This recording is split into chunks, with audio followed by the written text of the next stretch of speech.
Welcome to Rants TV, Travel and Events.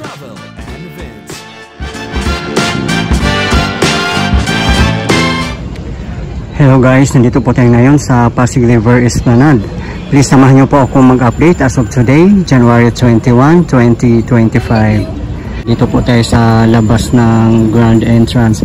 Ayan po, dati marami po mga vendors dito dati. Ayan, dalawang vendor lang dito, ice cream at saka mga flowers. Hindi katulad dati na talagang punong-puno dito sa bungad ng Grand Entrance. Akyat po muna tayo guys. Time check, 7:30 PM local time. Medyo marami na rin pong tao. Ayan po.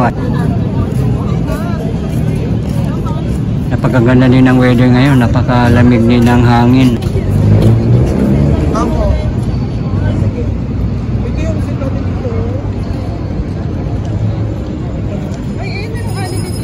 Maganda rin itong ganitong ambience. Hindi ganun kadaming tao. Mas nakaka-relax.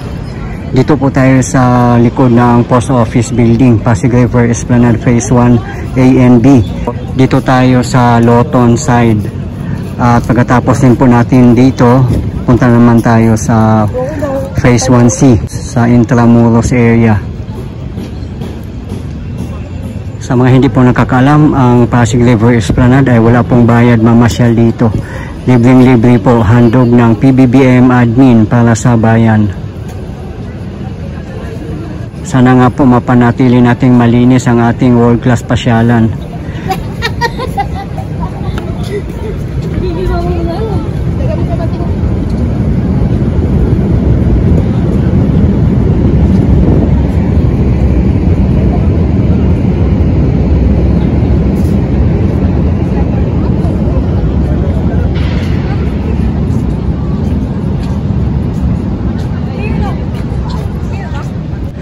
Nasa kabilang esplanade po sa Phase 1C ang mga food stalls natin.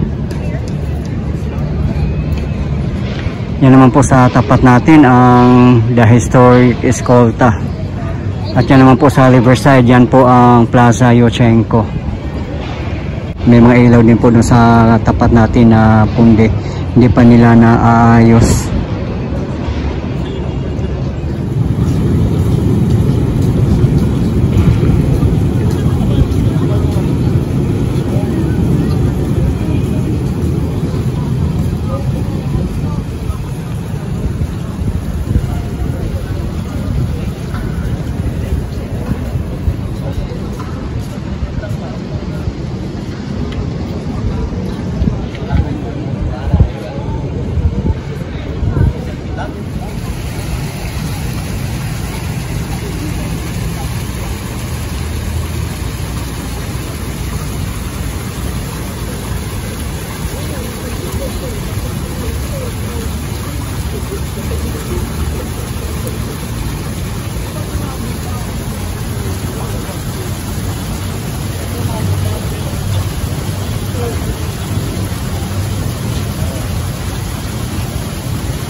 Ayan po ang train ng LRT1 bound for Fernando Poe Jr. in Quezon City. At yung isa naman po ay bound for Dr. Santos in Sucat, Parañaque City.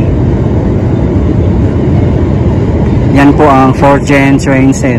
Sa mga hindi po nakakaalam, ang pinakamalapit na LRT1 station kung mamasyal kayo dito sa Pasig River Esplanade ay Central Terminal. Walking distance na lang po, dyan lang po kayo dumaan sa Roseros Park at Metropolitan Theater. Meron pong underpass dyan papuntang Liwasang Bonifacio. Pagdating nyo po ng Liwasang Bonifacio, makikita nyo na po ang Post Office Building or Manila Central Post Office. Ang Pasig River Esplanade ay sa likod lang po mismo ng Post Office Building. Napakadali lang pong pumunta dito guys. Yun lang, maganda dito na Esplanade kasi may mga upuan po. Ayan po, as you can see.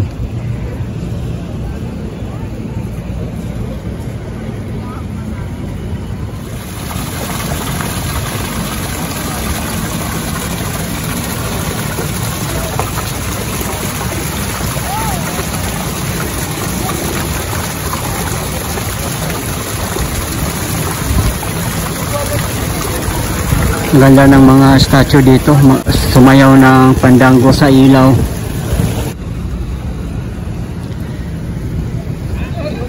Yan, sa mga bikers po ay welcome po dito mamasyal at dalhin sa loob ang inyong mga bike. Ayan, as you can see, marami pong mga bikers na mamasyal dito. Kaya nga po naka-design to na may ramp para din po sa mga bikers, PWDs at mga senior citizen. Doon na po na side ang mga vendors. Ayun po, sa mga parkingan. Sa bandang unahan na po yan ang Liwasang Bonifacio. Sa mga hindi po nakakaalam, kung gusto nyo pong mag-jeep papunta dito, ayan po, dito po mismo dumadaan ang mga jeep na may signboard, Intramuros, Pier 15 at South. Ayun po, galing po yan ng Blumentritt, Santa Cruz, Recto, Malanday. Yan. Pumunta na po kayo sa Rizal Avenue na kung saan ang railway ng LRT1. At kung galing naman po kayo ng Avenida, same signboard po ang sasakyan nyo, South, Pier 15 at Intramuros. Tumawid lang po kayo doon sa may Ronquillo Street kasi doon po liliko ang mga jeep. 13 pesos lang po ang pamasahe, kaya napakamura lang po.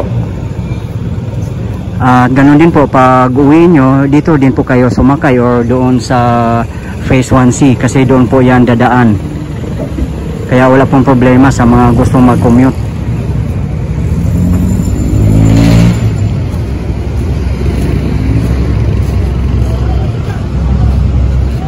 Yan, sa mga gustong bumili ng mga balloons at mga flowers, may mga vendors din dito.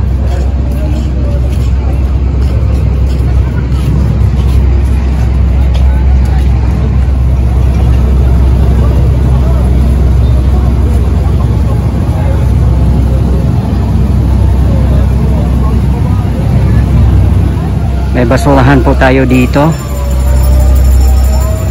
At sana po yung mga basura nyo itapon po natin properly para mapanatili po nating malinis ang ating world class pasyalan.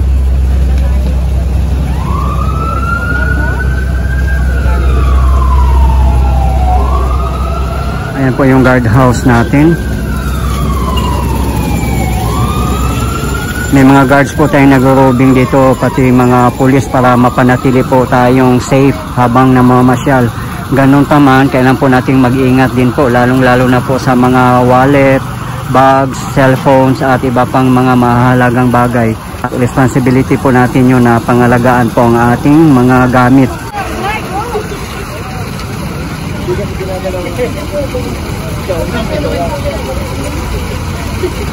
Ayan po ang Pasig River Esplanade, Phase 1A and B. Sa likod po ng Post Office Building sa may Lawton area. Yan naman po ang The Historic Jones Bridge. Dito po tayo dadaan mismo sa ilalim ng Jones Bridge papuntang Phase 1C sa may Intramuros area. Ayan, may ramp po dito.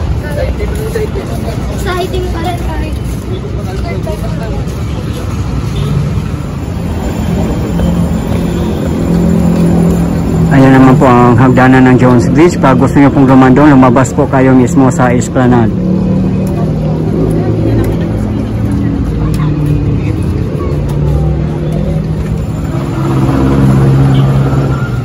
Ayan na po ang Pasig River Esplanade, Phase 1C, dito sa Intramuros. Ayun naman po ang The Iconic Binondo Intramuros Bridge. At yan naman po ang Binondo.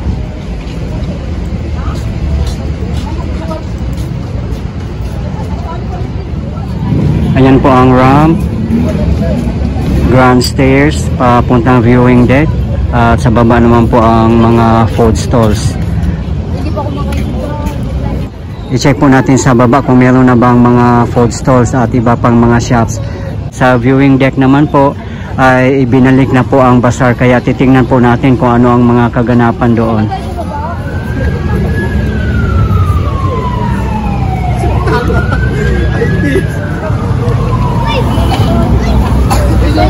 Napakaganda tingnan ang Jones Bridge kasi kumpleto na po ang ilaw. Shoutout po sa management ng Jones Bridge. Job well done. Napakaganda po tingnan ng Jones Bridge pag kumpleto po ang ilaw.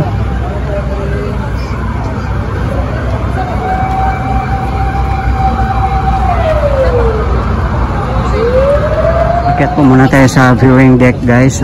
Titingnan natin kung anong kaganapan dito sa bazaar.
Tuesday na Tuesday, ang daming tao, lalo na dito sa viewing deck sa may bazaar, at meron din silang alfresco dining.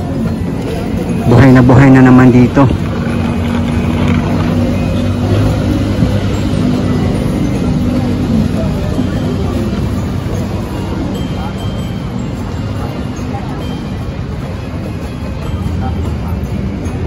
Ayan po, ibinalik na nga po nila ang bazaar dito at mga alfresco dining. As you can see, ang daming tao kahit Tuesday. Time check 8 PM local time, parami ang mga tao at napakaganda din ng weather. Ito na po yung ramp papuntang Plaza Mexico.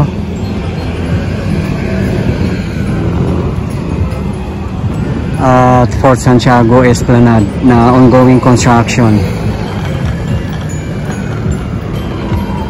Ito naman po yung grand stairs. Ito po yung access papuntang Binondo Intramuros Bridge.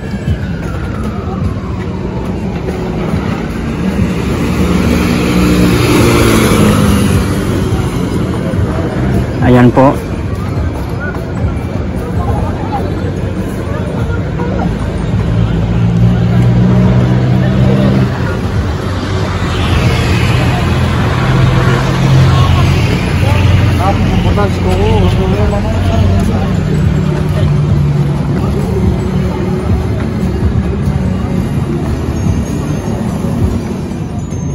Diyan po tayo galing kanina sa viewing deck. Ngayon naman po dito naman po tayo sa ground level. I-check po natin kung bumalik na po ba ang mga food stalls dito at iba pang mga shop. Dito naman sa ground level, dito na area, wala na pong alfresco dining dito.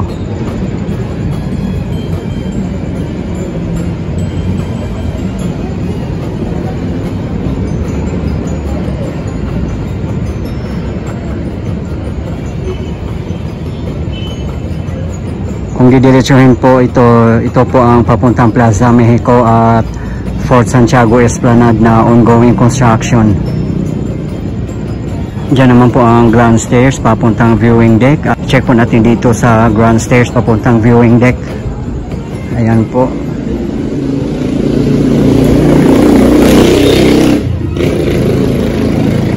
At dito naman sa side ang papuntang Binondo Intramuros Bridge. Ayan po.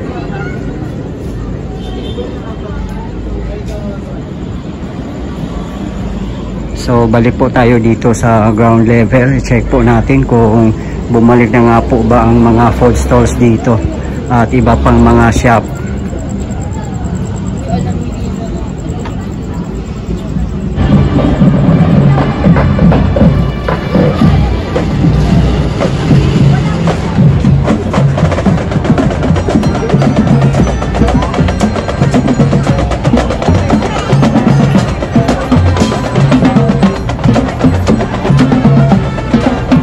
Wala na nga pong mga shops dito or mga food stalls.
Yan, marami na rin vendors dito sa harapan mismo ng grand entrance. May mga Chinese decorations na rin dito sa upcoming Chinese New Year.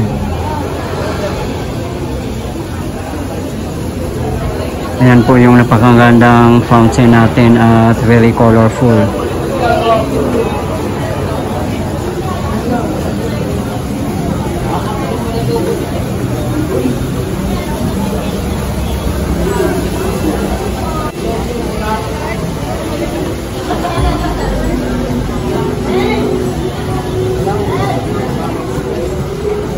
Ito po yung dating food court dati. Maraming mga food stalls dito.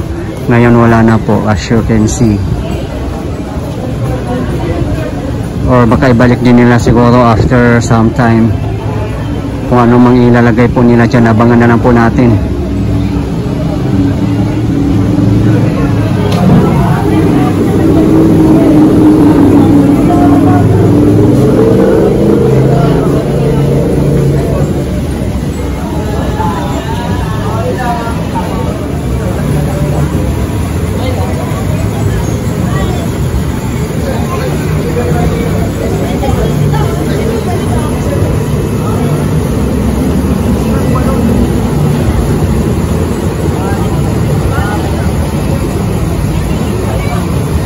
Dito po dati yung barbecuehan. Ngayon po wala na po mga food stalls dito sa ground level.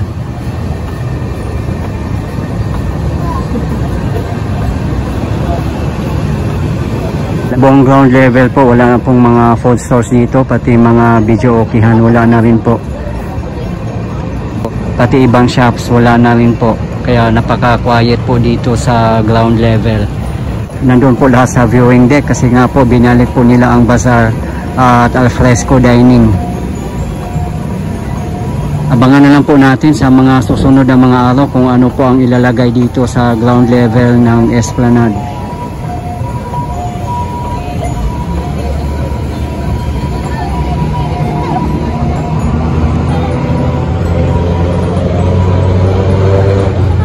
Marami nga pong nagko-comment sa previous video natin na mas maganda daw walang mga food stalls dito.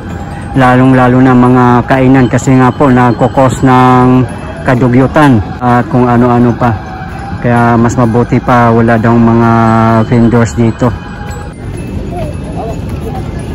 Abangan na lang po natin guys kung ano po ang ilalagay nila sa mga susunod na mga araw.